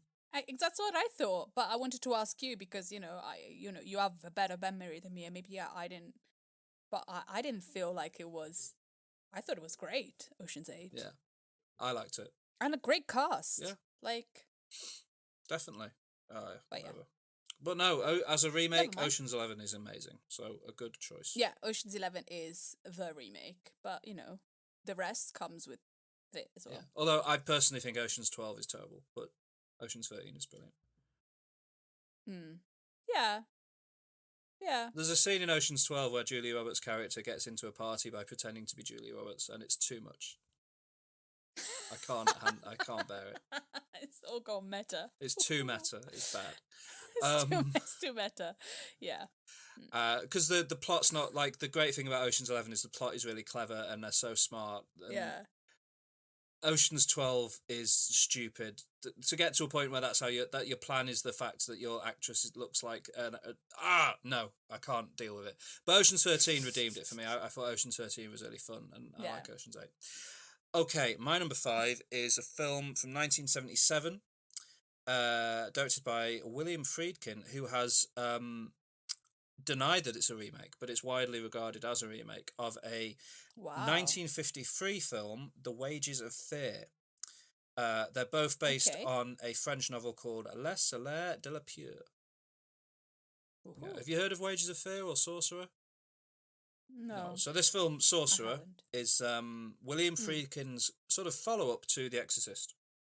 So he did The Exorcist in 1973, became one of the most successful people in the film industry immediately as a result, because The Exorcist remains one of the biggest films of all time, certainly in terms of its influence. And he followed it up with this film, Sorcerer, which, by its title, what might you imagine it's about? A magician. Yes. It's actually about 4 men who are hired to transport 2 lorries full of nitroglycerin across South America. Oh. Yeah. I don't know why it's called Sorcerer. It's one of the weirdest things in cinema, is that this movie is called Sorcerer. I'm sure there is... I'm so clever. I know what Sorcerer means. No, and you would think that that's what it would be about. And there's probably a reason why it's called Sorcerer that I've missed and not cottoned onto. But anyway, it is... so it's this film about 4 men. I believe they're played by Roy Scheider, Bruno Kremer, Francisco Rabal, and Amidou. And... they are 4 people who, for various reasons, have found themselves living in this small South American village. And they got an opportunity one day to... an oil company is building an oil well or doing some work that requires explosives. And the only explosives they can get their hands on is nitroglycerin, which has been poorly kept and aged, and it is sweating nitroglycerin. So it's dynamite that is sweating nitroglycerin. If you have a crate of this stuff and kick it, it will explode. Like, it's extremely unstable. They have 2 trucks full of it, and they have to transport it across South America, which, as you can imagine, not the safest task. No. Especially if it's hot. Yeah, exactly. Yeah. So the oil company kind of holds auditions, basically, and works out who's most capable of doing this safely, and they pick these 4 men who are tasked with doing it. And then the film is them driving these trucks across South America. But because it was made in 1977, they've got these trucks and they are driving them across South America. And there are these amazing, incredible scenes, particularly one scene set, and it's the poster of the movie. It's because it's so iconic. There's this one scene that's set during a rainstorm, and they have to drive these trucks across effectively a rope bridge. And it's one of the tensest and most terrifying... This film's not a horror film, but it's like your heart is in your stomach this entire time. And they actually did it for real and drove this truck across this bridge that just looks like it's about to fall into this river that's raging below it. And it's amazing. It's incredible. What I love about this film, it's a film from the 1970s, and it does something that films just don't do today. They don't start transporting the trucks until about an hour into the film. And the first 45 minutes or so of the movie are like 4 short films just depicting and showing these 4 men, why they have had to flee wherever they're from and have ended up in America. And it's not necessarily directly relevant as to why they are transporting this stuff, but it enriches the characters and you get to know them and you get to appreciate them, and things that happen to them while they're transporting the trucks have more impact because you know them, because you've come to know them, because the film has kind of let you spend that time with them. So yeah, and that's kind of what I love about it, is that it has this real emphasis on character and understanding these men and what they're doing, and then these incredible sequences of them driving these trucks and trying to survive this really kind of harsh, hazardous environment is the kind of thing you just don't see anymore, because so much of it is just taken to a green screen and filmed in a studio on a soundstage. And I love that this film is just out there for real doing it, and I think they had a hard time. And it's great, and and when it came out, everyone hated it. It got terrible reviews. People said, "How is this the next film from the guy who did The Exorcist, etc." And it's one of those films that in the years since people have looked at again and gone, "Oh, it's a masterpiece. We missed a masterpiece. We forgot that it was a masterpiece." And yeah, it's kind of had a reevaluation and is now considered a sort of minor classic in its own right. And yeah, I love it. So William Friedkin's 1977 classic Sorcerer is my number 5 pick. Sounds great. Yeah, it is. Maybe Sorcerer comes from like sourcing something. Like he thought the source, they have to source this stuff to South America. Maybe, but it's spelt wrong if that's the case. Yeah. Well, just But yeah, that's my number 5. What's your number 4? Oh, my number 4. So my number 4 is a movie that I've got a really big soft spot for. I was really worried when they made the remake because I love the originals, but I thought this was a brilliant reboot. It's got the worst reviews ever from little boys, and you know who you are, and is Ghostbusters. Okay, nice. So it's Ghostbusters, but the 2016 Ghostbusters with Melissa McCarthy, Kristen Wiig, Kate McKinnon, Leslie Jones. Are fantastic. All those women are fantastic, but a really surprising Chris Hemsworth. I loved him in this film. So I loved Ghostbusters, and I wasn't skeptical, but I didn't think Ghostbusters needed a reboot because it was such a good film. Well, the films were both amazing. But it's always nice to see a reboot with a great, funny cast, and I really enjoyed it. And it's about paranormal researchers Abby Yates and physicist Erin Gilbert trying to prove that ghost still exists, and then some apparitions start coming in Manhattan, and they go to an engineer and they try to help, and then they basically what they need to do is try to defeat these ghosts in Manhattan, like Ghostbusters, pretty much. Yeah. and yeah. It's just, I think it's a really fun reboot. Is the cast is amazing, they're great at what they do. It's not too serious as a film, and I have a really big soft spot for this because I think it's a great film. But on IMDb, the top review was, "Stop with all the reboots and sequels." Okay, I can agree with that. "Stop with all gender switches." Well, this is not a gender switch; it's just a reboot. Why is there a problem that they were girls? Doesn't matter. "Stop with magical powers." "Stop dragging all famous film into the grid." "Stop attending these stupid movies." I didn't like the chicks and hated the manservant even more. Oh, I get it. Oh, that's just. Did you get toxic. it now? Not a fan. Not a fan of because that. Chris Hemsworth is a manservant. And all the reviews on IMDb are like 2, 1, blah. It's like what? It's just a weird thing, but it's a good film. It's funny. They are funny. There's also a cameo. There are cameos from the old cast, apart from Harold Ramis, who unfortunately passed away in 2014. And I think I watched it with you at the cinema. No.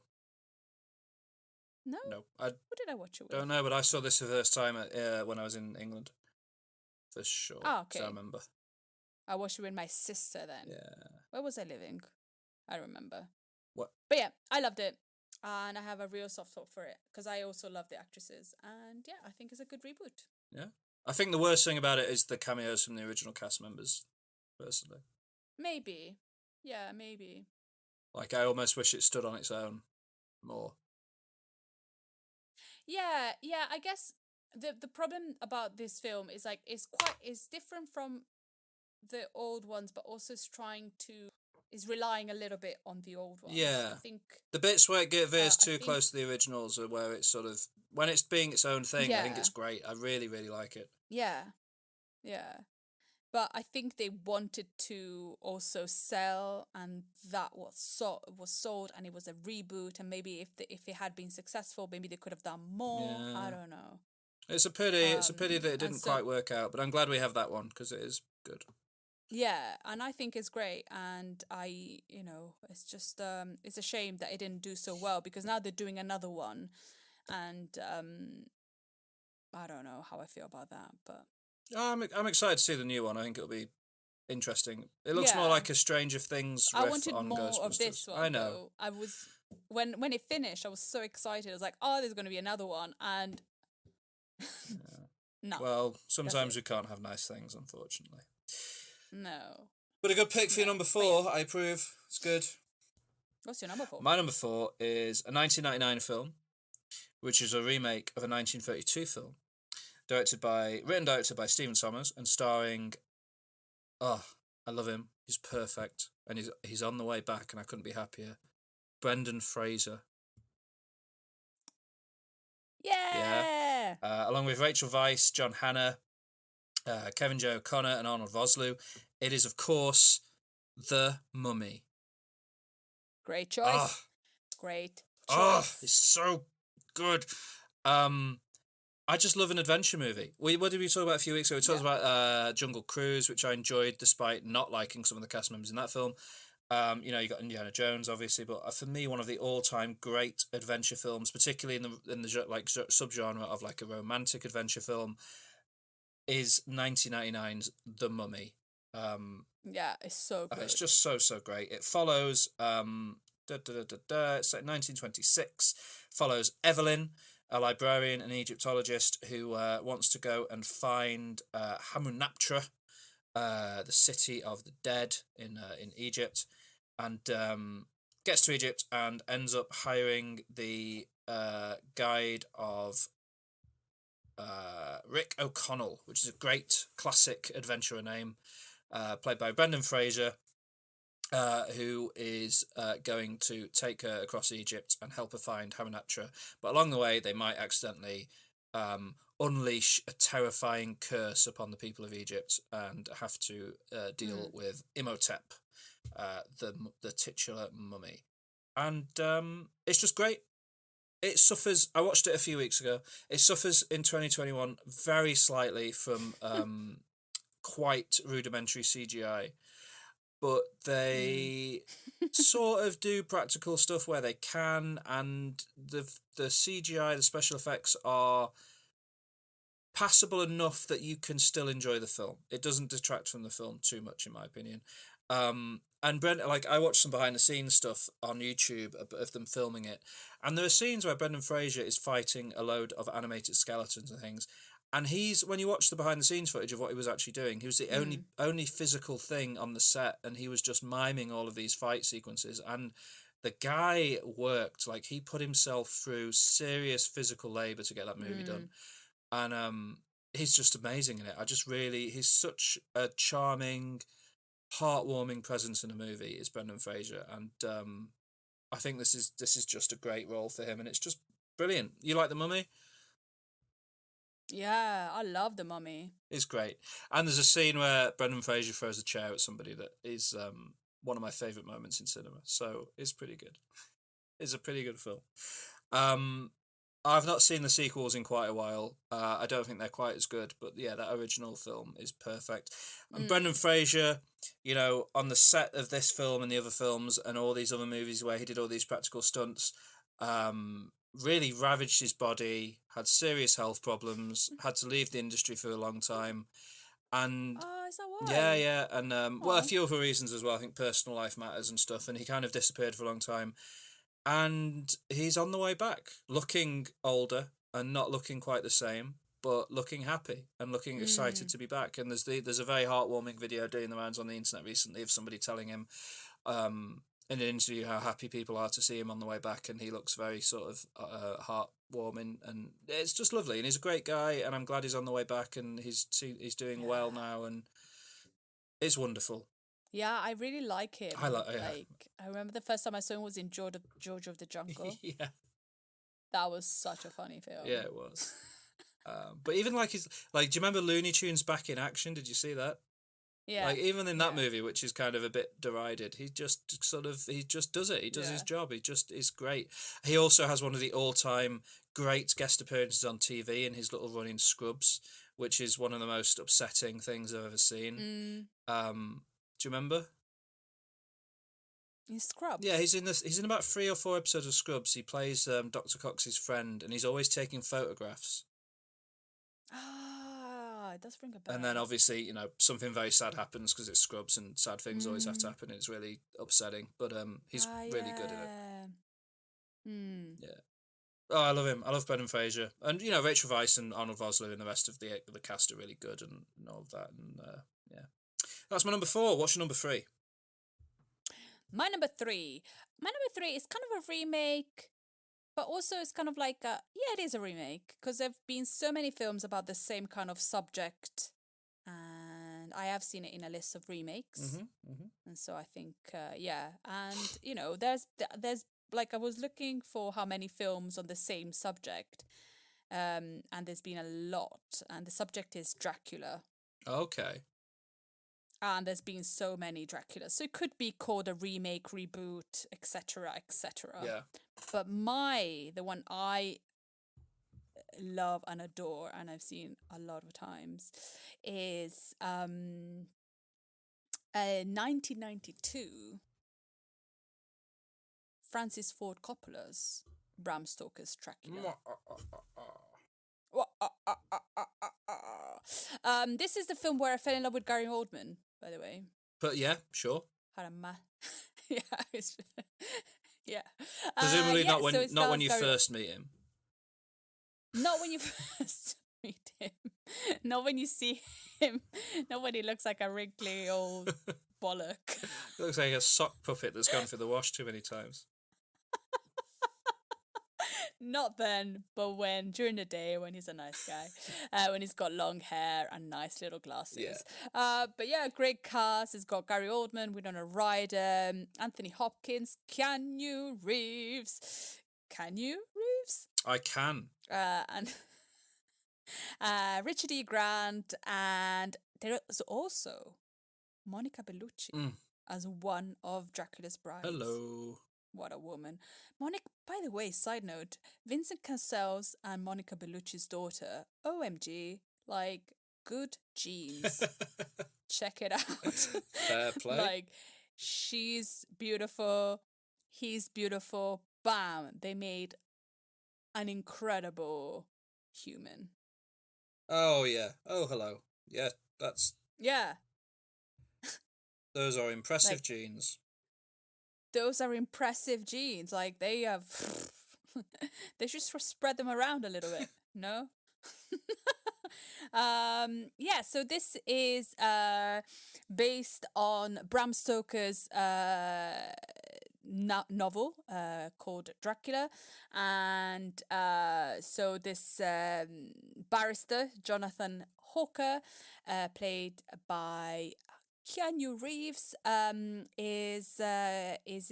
goes to Eastern Europe to meet with Dracula, and played by Gary Oldman.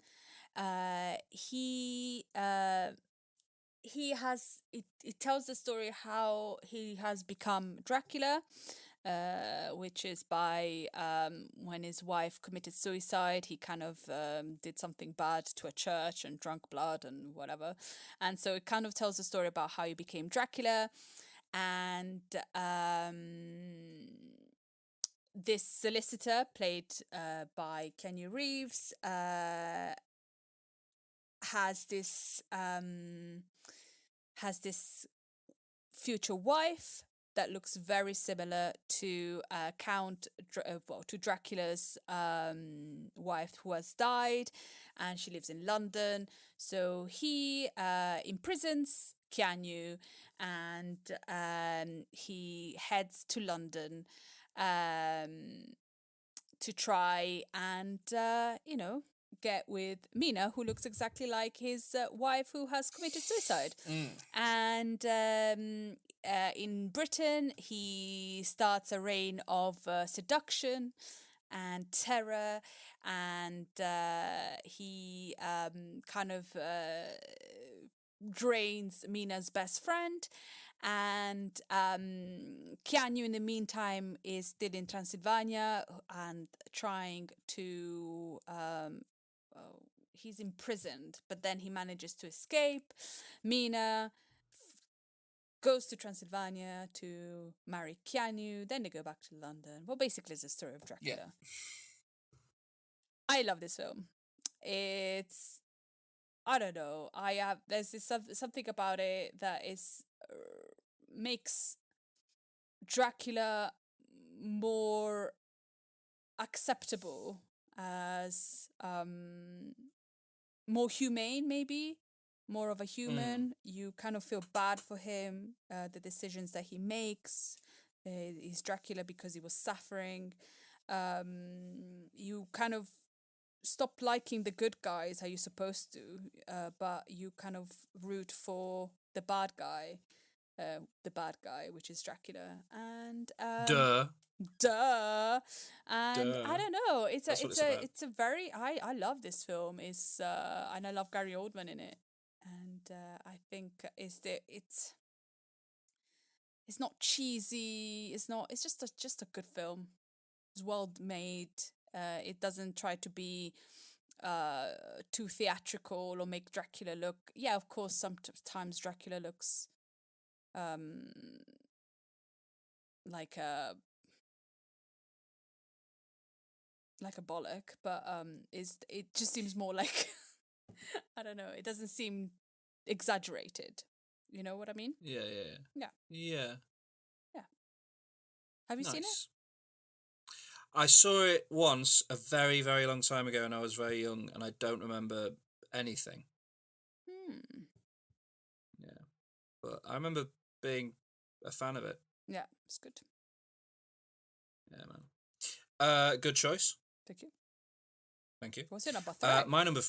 My number 3 is I guess falls more into, I mean, it's an adaptation of a book that's been adapted in the past, so it's sort of a remake, but it's not officially a remake of the previous adaptations.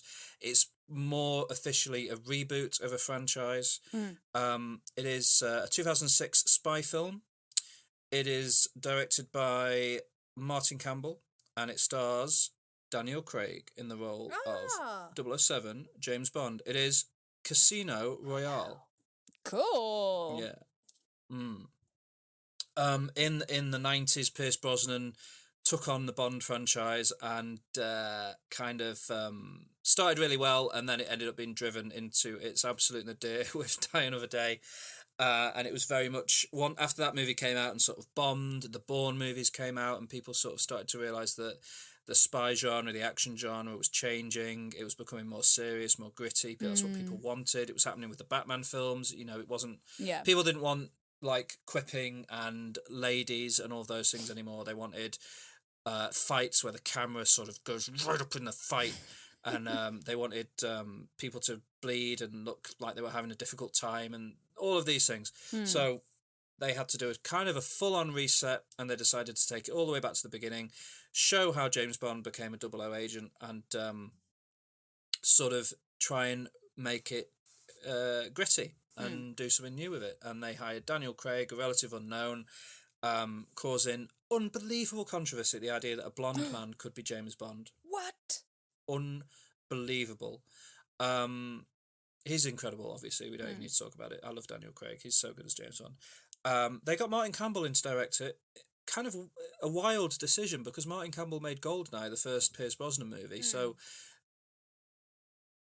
I mean, he kind of brought Bond back with Goldeneye, but like to trust him with what they wanted to be their gritty reboot after he's kind of made what is the opposite of that in the past was a big choice, but it worked because it's great. And this film was so, I mean, in the UK, I've never seen anything like it when this film came out. The queues to get into the cinema when I went to see this movie, I've never seen anything. The closest that I've come is when Endgame came out. But in fact, I saw Endgame in the same exact cinema as Casino Royale, and the queues for Casino Royale were bigger and longer than they were for Endgame. It was crazy how hyped people were for this film. Obviously, it stars Daniel Craig, but equally Eva Green destroys it as a deconstruction of the Bond girl. Mads Mikkelsen, an all-time perfect villain as Le Chiffre. Jeffrey Reich turns up as his Felix Leiter, his American kind of attachment. Judi Dench, the smartest decision they made was keeping Judi Dench as M, being one of almost the only thing from the Pierce Brosnan era that made it across to the Daniel Craig era, and it was the right move because she's just the best. And it's just such a good film. I adore this movie. It was the first time that a Bond, and I love all the old Bond films, but Casino Royale was the first time that a Bond film felt like an actual legitimate movie. It was like a genuine, well-crafted piece of entertainment that didn't just sort of devolve into cars spinning and all of these other things that Bond movies do. It told a story, it took its time, it set itself up, it gave itself an atmosphere and a tone, and it just worked. And I love it. And Daniel Craig is great, and he's not all of his movies since. In fact, the very next film, Quantum of Solace, was a sort of victim of the writer's strike that happened a couple of years later and ended up being a bit of a shambles, which is unfortunate. But yeah, I think Casino Royale is great. And it's sort of the plot broadly is he's sort of attempt to find out about this kind of man Le Chiffre who is like the accountant for terrorists basically, and starts to uncover his organization, which leads him to the story in Quantum of Solace and on to Spectre and all of those things. And No Time to Die, Daniel Craig's last Bond film, is crazy because I was young. Like, this came out in 2006, and Daniel Craig is still Bond. 2021, over 15 years later. How many Daniel films Craig has is he made? not many over that span. They did Casino Royale, Quantum of Solace, Skyfall, Spectre, and now No Time to Die. So he's managed 5 films in 15 years, which is That's not bad. not that speedy. Well, I feel like Pierce Brosnan managed significantly more. Yeah, No, not Pierce Brosnan. He didn't. Roger Moore, I mean. Okay. But yeah. But they're getting I bigger wish and that- better. They're more production, isn't there? Like. Yeah, but there was, especially with this latest one, No Time to Die, there was a lot of like behind the scenes stuff that slowed it all down, where it wasn't about making the film better, it was about like getting through a load of political nonsense. But anyway, it doesn't matter. No Time to Die will be out soon. I can't wait to see that. But Casino Royale was where it started, and it is brilliant. Have you seen it? No. Which one did I watch with you? Spectre. Spectre. Like one of the best, like, kind of opening shots in cinematography. Oh yeah, I mean this film history. opens with well, it doesn't open with it, but this film early on has a parkour sequence where they actually hired the guy who invented parkour, and James Bond chases him across a building site, and it's one of the best action scenes ever filmed. It's so good because there's like it kind of really demonstrates how unrefined Bond is early on. Like there's this bit where because they're going through a building site. There's a bit where this guy who's doing all this parkour, he kind of there's like a dry wall, and then there's a small gap at the top between that and the roof, and this guy kind of hops up and flips through this gap, and then James Bond just like barrels through the dry wall and smashes through it and comes after him, and it just it does a lot of character building through action, which is brilliant, really well done. So yeah, love it. What's your number 2? Great choice. My number Thank you. 2 is it's a remake of it's a live action remake of a cartoon. Nice. Yeah. And it's 2017 Beauty and the Beast. Oh, lovely. Yeah. So it's got a great cast: Emma Watson, Dan Stevens, Luke Evans, Josh Gad, Kevin Kline, where is he? Ian McKellen, Ewan McGregor, Emma Thompson, more and more, etc. Stanley Tucci, beautiful. It's just a live action version of Beauty and the Beast. It's we all know the story. This Yeah. beast is a beast because he can't love anyone. But then Belle Belle makes him love her again. This, yeah.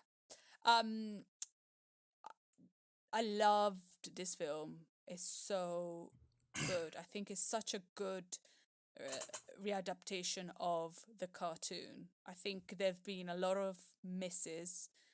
Aladdin, which I enjoyed, but I wasn't a fan of the cartoon in the first place. So for me, it was okay because I wasn't a fan. But I know the people that were like real big Aladdin fans, they did not like the live action. The Lion King, the Jungle Book was good though. I like the Jungle Book actually. Yeah, the Jungle Book was It decent. wasn't too bad. The Lion King I really Yeah, didn't care but for. I think they've remade this film perfectly. It had the beauty of it, the songs, the feel. It was so well made, and we weren't, well, when I was watching, I wasn't trying to compare how it was different from the cartoon version. I was just enjoying seeing the live action version of the cartoon, and I just thought this film was magical and brought to life this film that I loved as a kid, and I love this film as an adult now. And if I watch Beauty and the Beast, I'll probably watch the live action more than the cartoon again, just because it felt like the first time I went to Disneyland. I was an Yeah. adult, and I never went as a child. And when I saw the castle, I felt really emotional because that was my childhood, but in 3D, and I could see it, and it's anything that I would have possibly could have expected from the Disney castle. Real life, and I felt really emotional. And in a way, watching Beauty and the Beast, kind of, they put to life my childhood and how much I loved that cartoon. And casting Emma Watson as Belle was just perfect. And the way they did all the inanimate objects being alive, it could have not worked, but it worked really, really well. And it was just beautiful. And I love this film. Yeah. Yeah, it's really... I like it. Yeah. And the casting was great. Like, Luke Evans as Gaston was perfect. Like, if Gaston was a real human, is Luke Evans. Just perfect. Yeah. Yeah. I would agree with that. Yeah. He's good casting. Man. Yeah, no, it's a really, really good film, and a really good remake, reboot, reinvention. I don't know, but yeah, Beauty and the Beast. Tell us all this time. Have you seen it? No, it's good. Yeah. I really like it, and especially Emma Watson. I think kind of makes it work. She's so just. She's just sort of a perfect actor. Yeah. Well, I read some trivia that apparently Ryan Gosling was supposed to be the Beast, instead of Dan Stevens. Oh, really? But he turned it down because he was doing La La Land. Right. And Emma Watson turned La La Land down to do Beauty and the Beast. Oh, really? That's just some trivia that I saw. Uh, It's amazing how, like, I guess. when people turn something down, it's like, thank God, because, I don't think you would have worked in La La Land, and I don't think Ryan Gosling would have worked as the Beast. Yeah. And I guess for Ryan Gosling, the La La Land role is bigger than the role of the Beast in Beauty and the Beast, so I can see. But whereas, and Emma Watson was starring in Beauty and the Beast. Anyway, that makes sense that they would have. But gone Beauty in and the those Beast is directions. so much better than La La Land. Yeah, it is. I like it a lot. Yeah. Dan, I really, really like Dan Stevens, so I'm glad that he sort of plays the Beast. Good choice for number Thank 2. you. You're welcome. What's your number 2? My number 2 is a 1986 film, directed by David Cronenberg, a remake of the 1958 film of the same name. It stars Jeff Goldblum and Gina Davis, and it is The Fly. It was in every list. Oh, was it? I was like, George is definitely going to put this film because you talked about it. I was like, yeah, if he doesn't, that'd be crazy. But yeah, The Fly. The Fly. I adore this movie. I've talked before on the podcast about it, so I won't go into too long about it. But it's the story of Seth Brundle, played by Jeff Goldblum, who's a scientist. He believes that he is going to change the world and revolutionize the transport industry with his invention of teleportation pods. The film opens very quickly with him meeting Gina Davis's character, Veronica Quaife, who is a journalist who he invites back to his laboratory to show off his invention, and they end up falling in love, and the movie's kind of a beautiful love story alongside this kind of horrific horror film. And he kind of makes his teleportation pod work. He manages to transport things across a room. He eventually tests it on himself. Unfortunately, a fly gets into the pod with him, and the computer is, instead of just transporting them both separately, the computer splices their DNA together and creates a new organism, Brundlefly. And Seth Brundle begins to find himself changing and experiencing difficult changes in his body. It's a perfect film. Jeff Goldblum is perfect in this movie. Gina Davis is astonishing. Their love story is so good and so real because they fell in love in real life, and you can kind of see why it just works. The special effects, the body horror sequences are astonishing, and it's just one of those rare horror films that has a heart to it and really gets to you. I mean, this movie, the end of this movie, every time it really, really upsets me. It's such a beautiful and heart-wrenching moment at the end of this film, the way it all finishes, and it all works because of Jeff Goldblum. The film follows him pretty much the entire time. He's almost always on camera, and the way he performs and the way he acts out these changes as his body sort of starts to kind of show the fly DNA is terrifying, but also wonderful and brilliant and beautiful, and I love it. So yeah, The Fly. The Fly sounds great. Yeah, it is. It's the absolute best. I love it. I love The Fly. So yeah, that's my number 2. Watch it if you haven't watched it. I don't say this about. Well, I should probably say about too many films, but it's a perfect film. It is perfect. So watch it. Cool. Yeah. What's your number 1?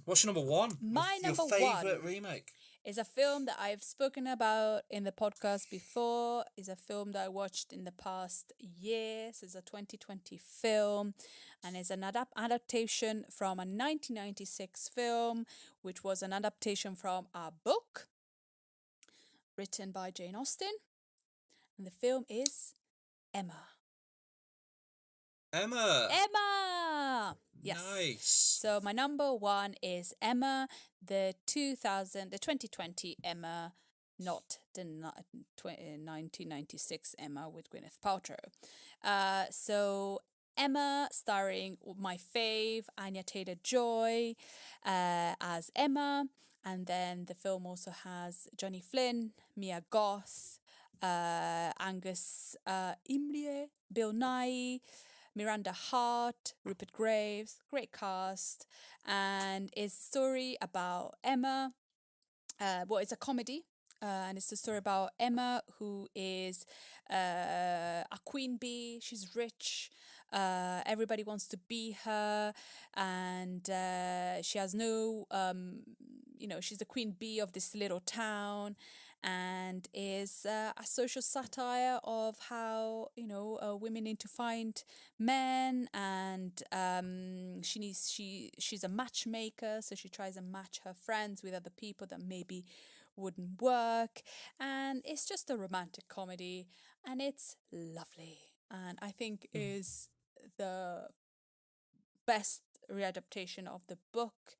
I think the 1996 film completely missed the mark on how Emma is. Emma is not a nice person. Emma creates chaos. Emma doesn't really think about other people than herself. And I think this is the perfect film because you kind of want to shake Emma and go, stop meddling on other people's lives. And, Anya Taylor-Joy is incredible in it. There's the scene of the blood. Apparently she learned how to make her nose bleed. You told me that the last time I spoke about this film. Yeah, or she realised that she could do it on demand rather than learning to. Yeah, which is crazy.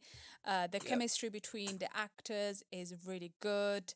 And it's the directorial debut of another female director, Autumn de Wilde. So, and I think is really well done. Is colourful, is funny, is irritating, and I think it's a great adaptation. And I can't believe it hasn't got bigger rating. And when Gwyneth Paltrow did Emma, it was huge. Like huge. It was everywhere, and I can't believe this film is not anywhere. Is when it came out, I know it was 2020 and it was COVID. I wish they had waited in a way, because it's so good that it kind of but it got kind of put under the carpet. But I love period dramas. I love Jane Austen. And I think if you like Jane Austen, if you like period drama, if you like a good adaptation, I think this is a great film, and I absolutely loved it. And that's why it's in my number one. And I love Anya. Oh, she's great. Goodness gracious. I even watched The Witch because of her. I put myself through another Robert Eggers. Give me more, Anya. Give me more. Sorry. No, it's fair. I'm obsessed though. She's so great. And I don't think she believes it. I don't think she thinks that of herself. No, she doesn't see it, but I'm sure that, she just gets constant adoration from everything she does. I'm sure she'll realise it eventually. And then sometimes when people realise it, it kind of changes them for the worse. So maybe, I don't know. She should realise it because she shouldn't be anxious about her performances because they're always brilliant. But maybe sometimes when you're anxious about your performances, maybe it'll make you be even better. And that's why she's so good in everything, because I don't think she thinks she's that great. Yeah, but it's like that thing. It's like how Alfred Hitchcock used to bully the women in his films to get good performances out of them. But in 2021, that's not okay. No one's bullying Anya Taylor-Joy, but no, she's bullying herself by not thinking that she's as great as she is. Which believe in yourself. Well, she probably does. She doesn't need. Just be okay. Just be okay, Anya. That's all I'm saying. Just be fine. Just be come okay. and have a cup of tea. As long as you're happy, then I'm okay. Yeah, let's have a cup of tea. I love you. I wonder if she has that from loads of people. They see her as like, I love you. I love you. I don't think. Yeah, I bet it's overwhelming. I don't know what I would do if I saw her. I would just panic and do nothing, but internally have a meltdown. Yeah, and probably turn away and go, oh no, I don't know what to say. Be my friend. Yeah. Be my friend. Right. Yeah. That's a great number one pick, Emma. Well, Have I you haven't seen seen it? it, but Oh, no, okay. not yet. But it's Anya Taylor-Joy. So it's cool. My number one pick is not a remake. It's more of a reboot of a Ooh. franchise. Mm-hmm. Yeah, similar to Casino Royale, I suppose. It's a 2018 film. It was directed by David Gordon Green and written by David Gordon Green, Jeff Fradley, and Danny McBride. And it stars Jamie Lee Curtis and Nick Castle, amongst other actors. And it is the 2018 reboot of Halloween.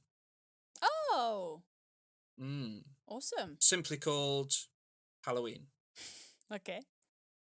The Halloween franchise is one of those kind of complex franchises in horror where it's got all these false starts and different continuities, and it just became this sort of mess.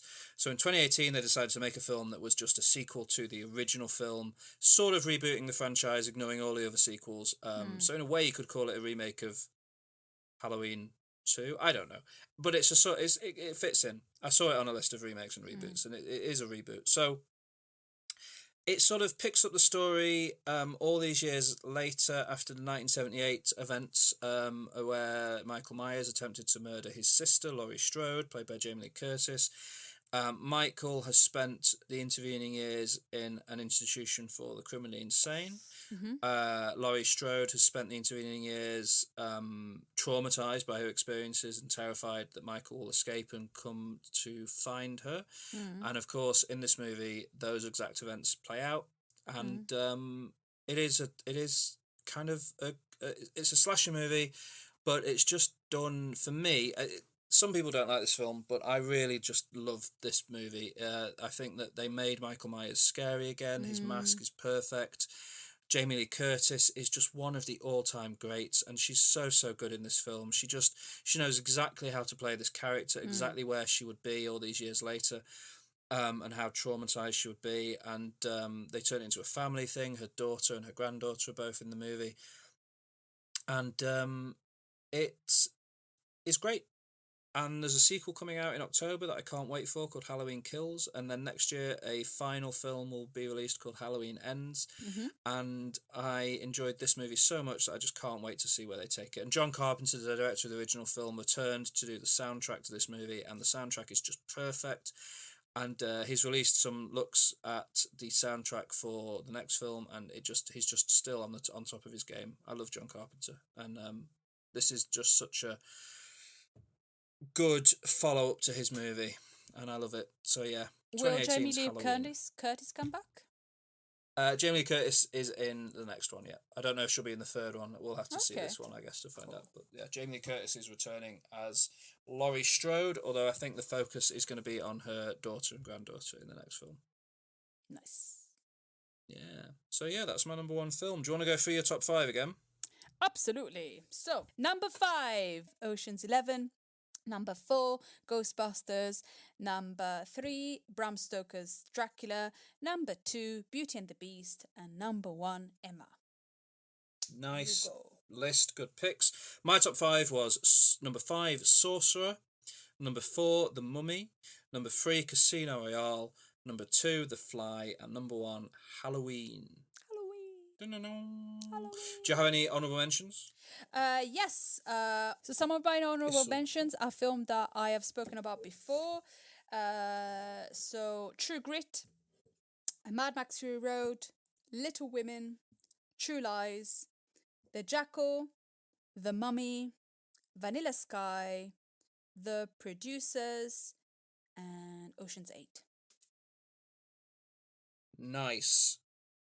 My honourable mentions are The Fugitive, Suspiria, Invasion of the Body Snatchers, the Dawn of the Dead remake, Zack Snyder's only good film, Evil Dead, It, Let Me In, The Ring, A Star Is Born, which I really enjoyed. I've never seen The that, Thing, actually. of course, the remake of The Blob, Ocean's 11, which you had in your list. The Friday the 13th remake's really good. Flubber is really good. Flubber. Okay. Never seen it. Flubber. Oh, it's a great Robin Williams movie. Beauty and the Beast, which you had in your list. The Birdcage is a film I really like. That's a yes. remake. Cape Fear, of course, the Robert De Niro one. The recent Child's Play remake was actually surprisingly really good. And yeah, that's it. Those are my honourable mentions. Nice. So, Yeah. So we need to set homework, obviously, as we always do. yes. So, of Yep. the films that of my list, the films you haven't seen are what is Well, definitely Emma and Dracula, but it's up to you. I think you might enjoy Emma. Yeah. Cool. I will watch Emma. Good stuff. And of my list, you haven't seen Sorcerer, the 1977 film. Why are you laughing? I don't know. It just sounded wild, like a wild film. Oh, it is. You haven't seen Casino Royale. No. You haven't seen The Fly, and you No. haven't seen Halloween. I think Sorcerer. Okay. Because I've made you watch too many horror movies recently. So, Sorcerer. Okay, Sorcerer. Which is not a horror movie, to be clear. Okay. Even though it sounds like Yeah. a horror movie. Fantastic. Well, it's intense, and it's a little bit long, but it's long in that way that movies in the 70s were long, where it's for a good reason. Because it's filled with depth. Okay, full of depth, longness. Yeah, Thank you, G. Can't wait. So, do you have any recommendations from this week's Culture Catch-Up? Yeah, so I would definitely recommend Summer of Soul or When the Revolution Could Not Be Televised. Questlove's film. Amazing, Nice. amazing. That's my recommendation for the week. Good. I'm going to recommend Nia DaCosta's Candyman, which also could be in a list of fantastic reboots. Mm-hmm. Yeah. And the Killers album Pressure Machine, which Nice. is a beautiful album, should be listened to. And that does us for today. Please do check out the show notes for links to everything we talked about in Culture Catch-Up. Please also check out the show notes for links to all of our social media pages. In particular, we're very active on Instagram, so go there to check out Alex's incredible artwork. She posts snippets of episodes sometimes. I sometimes post short reviews that I do on Letterboxd Which are for great. different films I've been watching. Thank you. And yeah, so check us out on Instagram, check us out in other places, email us, get in touch with us, let us know that you're out there listening. We'd really appreciate any feedback. And join us next time for a top 5 zombie movies. That will be our Ooh. next episode. Please join us for that. Can't wait to share that with you. And yeah, have an incredible week. Love you very much. Thank you. Thank you. Bye. Bye. Bye.